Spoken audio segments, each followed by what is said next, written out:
Olá, meus amores, tudo bem com vocês? Espero que sim. Como que vocês passaram o final de semana? Tudo beleza?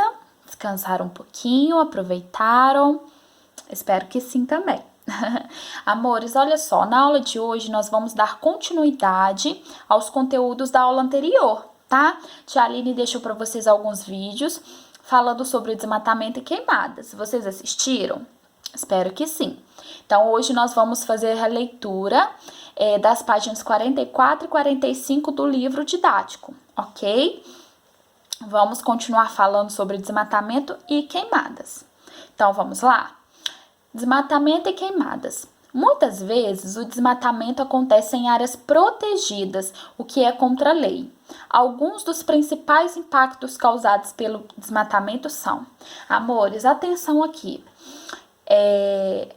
O texto vem nos falando que o desmatamento ele acontece muitas das vezes em áreas protegidas. O que são áreas protegidas? Por exemplo, os órgãos ambientais são os órgãos que cuidam de questões ambientais, tá? Então, os órgãos ambientais, eles determinam que certa área ela é protegida. Então, se alguém ir lá e desmatar, essa pessoa está fazendo algo que é contra a lei. Por quê? Porque não pode haver o desmatamento em áreas protegidas, tá? Muitas das vezes ele acontece, porém é ilegal, ok? Então, aqui nós vamos ver alguns principais impactos causados pelo desmatamento. Esses impactos nada mais é do que os problemas causados pelo desmatamento, as consequências que o desmatamento traz, tá?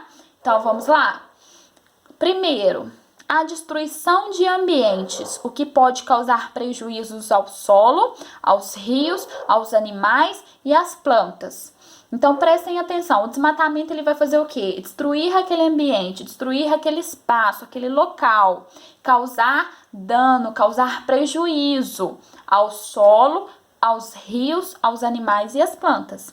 Então, ele prejudica muito o solo, prejudica muitos rios, animais e plantas.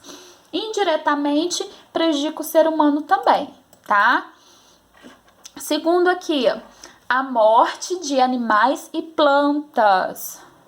Então, esse desmatamento ilegal ele vai causar a morte de animais e plantas. Causando a morte, o que pode acontecer? O que pode causar a extinção de alguns desses seres vivos. Quando a gente fala de extinção, é algo que não vai existir mais. Então, por exemplo, se há muito desmatamento, né? Há então muitas mortes de animais e plantas. Pode acontecer, no futuro não exista mais aquele tipo de espécie de animal e aquele tipo de espécie de plantas. Por quê? Porque houve a extinção, tá? Então, o desmatamento ele causa morte de animais e plantas e também pode vir a causar extinção desses animais e dessas plantas que foram destruídos pelo desmatamento, ok? Terceiro, o impacto nas comunidades que vivem próximas às florestas e tiram delas os recursos naturais necessários para a sobrevivência. Amores, olha só, o desmatamento ele vai prejudicar muito. Ele vai ser algo muito negativo. Para quem? Para as pessoas que vivem nessas comunidades próximas às florestas, tá?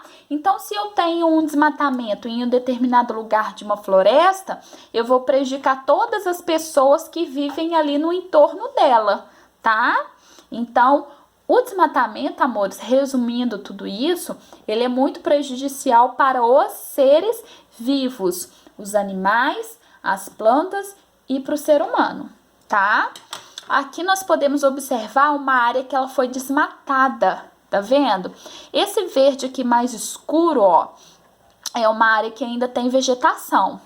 Aqui, nessa parte mais clara, ela foi desmatada, né? O desmatamento é a retirada, então, de toda a vegetação, ok? Então, esse desmatamento aconteceu numa área da floresta amazônica. Ela foi desmatada para quê, amores?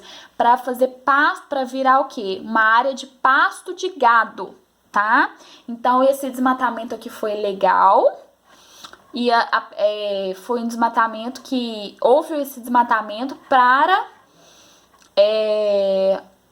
utilizar como pasto de gado, tá ok? Mas esse desmatamento aqui prejudicou quem? Os seres vivos, tá?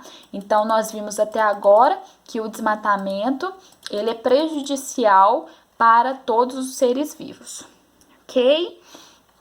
Agora nós vamos ver, né, que algumas áreas são permitidas o desmatamento. Para quê?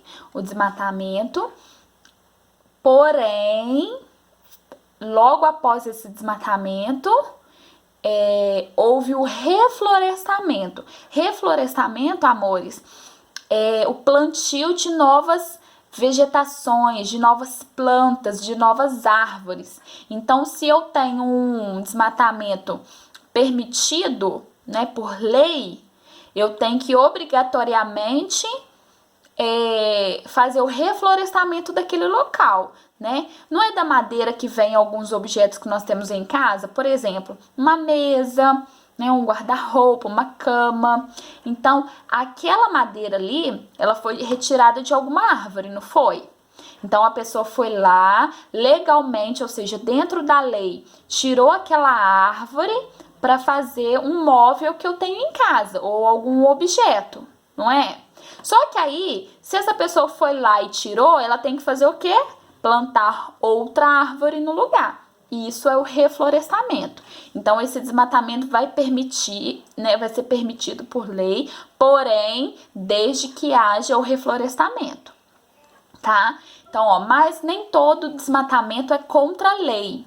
O desmatamento é permitido em certa quantidade em áreas que não sejam protegidas e com a autorização dos órgãos ambientais.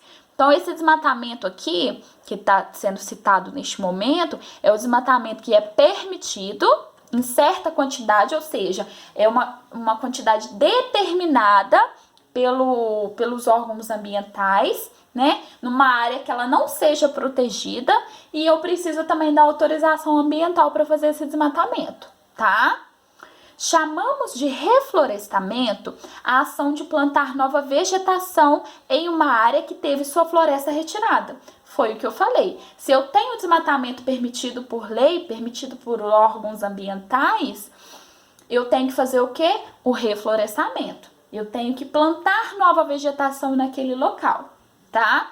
Aqui, amores, nós temos então uma imagem de duas crianças plantando uma árvore. Isso daqui é uma ação muito legal, né? É uma ação de cuidado com o meio ambiente mesmo, tá bom? Então, aqui, neste momento, nós vimos o desmatamento, tá? O que é e as causas, né, consequências do desmatamento. Ok? No próximo vídeo, vou falar sobre queimadas. Até daqui a pouco.